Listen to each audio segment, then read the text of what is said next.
Hey everybody, welcome once again to another Low on Health game video review where I go over some of the games I've been playing. Yes, I haven't done one of these in probably like 6 months. And yes, I've been playing a lot of games, but I haven't had time to actually do reviews or even write up proper write-ups. So I'm just jumping right into two of the games that I played recently, kind of the beginning of this holiday season. And those two games are going to be BattleShip for the Xbox 360. Now, when I first heard about the BattleShip game, I was really intrigued by it because, of course, it's a standard first-person shooter based off a board game, based off a movie, or the game is based off the movie, which is based off the board game, of course. Now, what they said about it was that it was going to have basic FPS elements, but also tactical ship combat. And I was really interested to see how that would work, like how they actually make it so that the combat that you play on the ground actually affects the ship combat. Now, what you'll see in a couple minutes here is them basically pull up the tactical ship interface. And what that lets you do is basically move the ships around the map and kind of coordinate and do attacks. And it's really cool because if they hold certain spots, they can call in basically airstrikes and give you kind of bonuses to the FPS element of it.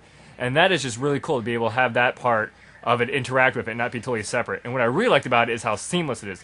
Like, you'll see it very soon coming up here. I just want to make sure you saw it's a standard first-person shooter. But at any point, you could bring up this map thing here, and it would show you basically your ships off the coast and how they're engaged with the other ships. And it's just really cool because you can upgrade them, unlock, and just kind of do basic kind of RPG elements to it.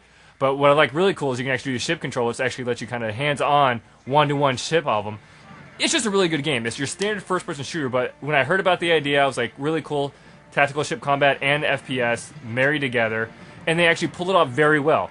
The rest of the game is visuals are the story is passable, and I mean the overall gameplay and the shooting design is basic. But the actual design element of them following through on it was just awesome and very kind of refreshing. I was very pleasantly surprised, and I really like the game. I do kind of mention it to people if they want to give it a try. It is definitely worth it. I'm just surprised there are no other really good solid game reviewers out there talking about it.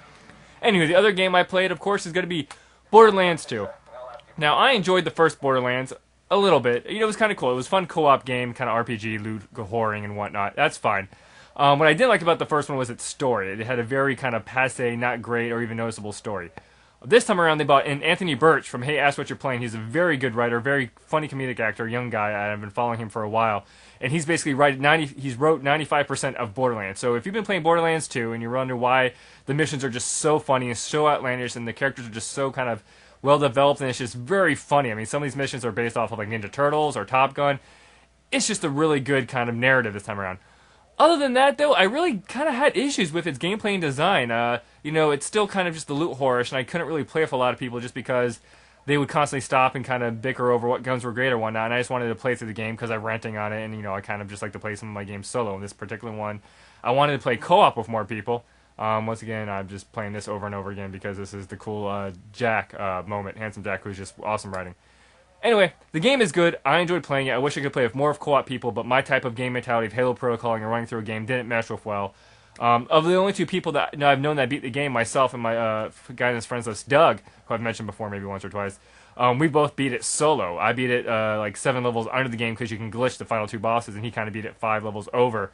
But it is kind of geared towards co-op, but it's funny the 2 people I've known to beat it had beat it solo. But yeah, I mean, other than that, it's a good game. If you like Borderlands 1, you're going to like Borderlands 2 if you have a good solid crew to run with it.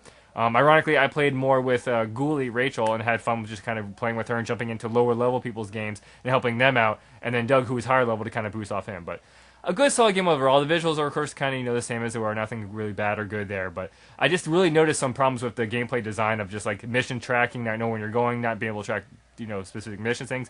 It was very kind of archaic when you think about it. But good game overall. I enjoyed both the games, Borderlands and BattleShip 2, and I'll be doing these more as I play them now that I have the time to do it.